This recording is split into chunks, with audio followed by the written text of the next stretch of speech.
Every day, it surprises me the number of people I see on the streets of Nairobi. They could all be artists. And for the longest time, whether you're a graffiti artist, a musician, a filmmaker, a poet, we never really had a place where we could go and just do what we do. It was really difficult to find a place where we could work and collaborate with others. And I think we finally found that place in Pawa 254.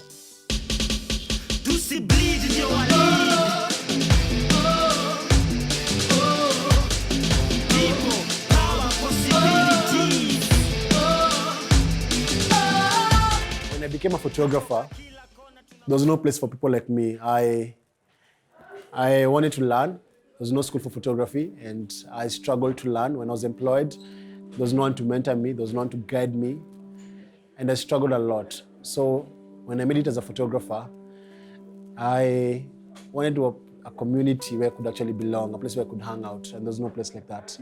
A place where, yes, you love photography, but you want to actually exchange ideas, learn from another person, talk about your struggles, because everyone has their unique struggles in their career.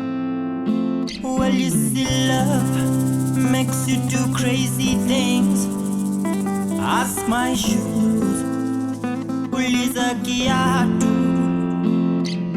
and what I went through to buy you those rings. Ask my shoes, uliza kiatu.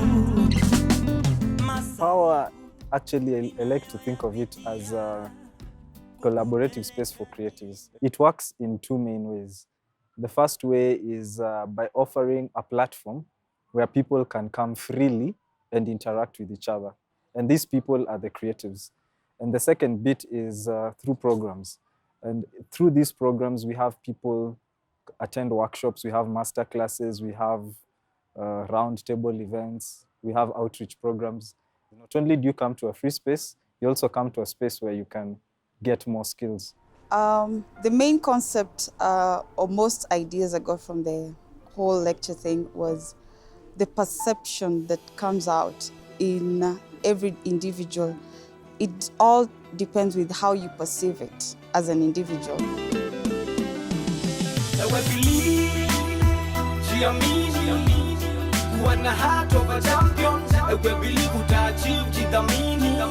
We want to see a thriving youth in the art industry.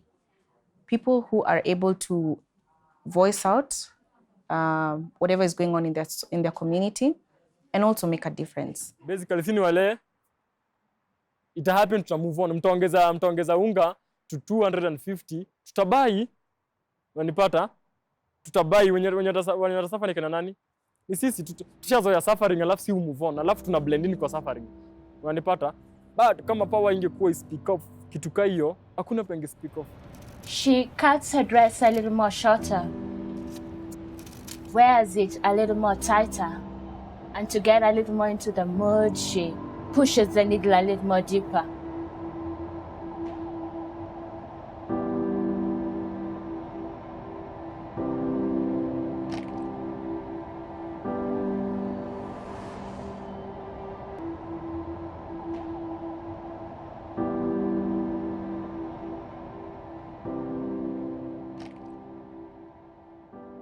Without Twitter, Facebook, social media, everything is craving for attention. And so in such a busy world where most young people don't even read anything to reach them. And so Pawa exists to actually use pop culture to pass on the message. Is it about hope? Is it about reconciliation? Is it about corruption in government, impunity, bad Kenyan habits? We want to use pop culture, things that they actually see or listen to. So it's either a song or a photo they're going to look at or a film they're going to watch. Niko njata siezi karanga, uwe hae, shagala bagala. Niko tayari kulipa gharama, sitasimama maovu ya kita. And it's really cool that you're able to actually be right in town next to the monument. So people when they're passing by and they see it, it's really nice. Wana help sana ku expose my artists of which Of which bado out of your point ya kuexpose ma artist ni poa, wanafungwa ma artist macho na kuwapatia hiyo extra push ya kwamba kila artist ana responsibility ya ku bring out art yake kwa positivity kwa mtaa, unajua.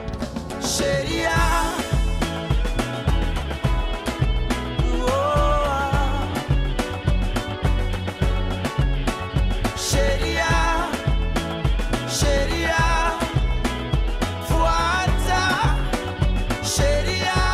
if we could be able to replicate the same to other parts of the country so that people are growing from where they are without having to feel they're left out or they don't have access to these resources just because they don't come from Nairobi. So we could have the same spaces open up in different parts of the country, and then we'd have a huge community of artists. Then we can start to do from one country to another, just exchanging ideas, and we can have people come into our country and exchange programs more like from across the world.